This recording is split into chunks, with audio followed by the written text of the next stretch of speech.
జనగామ జిల్లా పాలకుర్తి మండలం మల్లంపల్లి గ్రామంలో కాంగ్రెస్ పార్టీ బలపరిచిన సర్పంచ్ అభ్యర్థిగా సంపత్ శ్రీపాల్ ధనలక్ష్మి బరిలో నిలిచారు. ఈ సందర్భంగా వారు గ్రామంలో విస్తృతంగా ఎన్నికల ప్రచారం నిర్వహిస్తూ ఇంటింటా తిరిగి ప్రజలను కలుసుకున్నారు. గ్రామ ప్రజల సమస్యలను నేరుగా తెలుసుకుంటూ వాటిని శాశ్వత పరిష్కారాలు చూపడమే తమ ప్రధాన లక్ష్యమని తెలిపారు.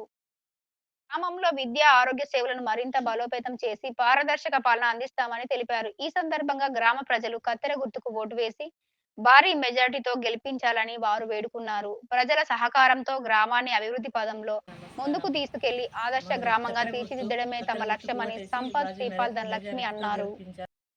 నమస్కారం. మాది కత్తెర గుర్తుకు ఓటేసి భారీ మెజారిటీతో గెలిపించాలని మనస్ఫూర్తిగా కోరుకుంటాను. అదొక విధంగా నన్ను గెలిపిస్తే గ్రామానికి అభివృద్ధి చేస్తాము. అందరికీ నమస్కారం. గారు యశస్విని రెడ్డి బలపరిచినటువంటి అభ్యర్థి సంపతి శ్రీపాల్ ధనలక్ష్మి గారిని కత్తెర గుర్తు అధిక మెజార్టీతో గెలిపించాలని నేను మనవి చేస్తా ఉన్నా. అదేవిధంగా ఎందుకు గెలిపించాలన్నటువంటి విషయం కూడా ఇలా రేవంత్ రెడ్డి ఈరోజు ఈ రాష్ట్రానికి వచ్చినాక 2 లక్షల రుణమాఫీ చేయడం జరిగింది, సన్న బియ్యం ఇవ్వడం జరిగింది, మహిళలకు చీరలు ఇవ్వడం జరిగింది. అదేవిధంగా చాలా సంక్షేమ పథకాలు ఇవాళ రేవంత్ రెడ్డి వచ్చిన కాంచి జరిగింది. అధిక మెజార్టీతో ఇచ్చి కత్తెర గుర్తుతో గెలిపించాలని, అదేవిధంగా ఇక్కడున్నటువంటి ఈ యశస్వి రెడ్డి బలపరిచినటువంటి ఇవాళ మనం అధికారంలో ఉన్నాం, పైన రేవంత్ రెడ్డి ఉన్నాడు, ఇక్కడ యశస్వి రెడ్డి ఉంది. అదేవిధంగా స్థానికంగా మనం కాంగ్రెస్ పార్టీ అధికారంలో ఉన్నాం. ఇవాళ గతంలో కూడా 40 ఇళ్ళు జరిగింది. 10 ఏళ్ళు కేసీఆర్ ఆధ్వర్యంలో రేషన్ కార్డు ఇవ్వలేని దరిద్ర పరిస్థితి ఇలా నెలకొన్నది. ఇలా రేవంత్ రెడ్డి వచ్చినాక రేషన్ కార్డు ఇవ్వడం జరిగింది.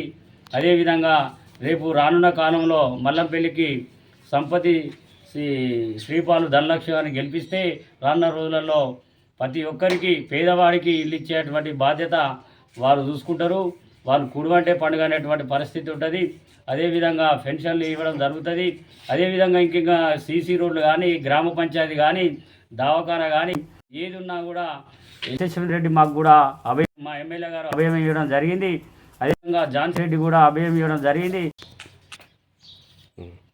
కాంగ్రెస్ పార్టీ, మల్లంపల్లి కాంగ్రెస్ పార్టీ మరియు గ్రామ ప్రజలందరికీ నేను 2 చేతులు నమస్కరించి చెప్తున్నా. కాంగ్రెస్ పార్టీ బలపరిచినటువంటి సంపతి ధనలక్ష్మి శ్రీపాల్ గారిని కాంగ్రెస్ పార్టీ నుంచి అధిక మెజార్టీతో గెలిపించాలని గ్రామ ప్రజలందరినీ కోరుచున్నాను.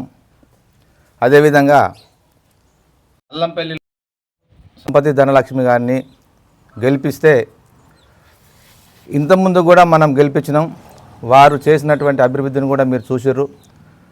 వారు కూడా ఇదివరకు ఎలాంటి ప్రబోధాలకు లొంగలేదు, ఎలాంటి లంచాలకు లొంగలేదు.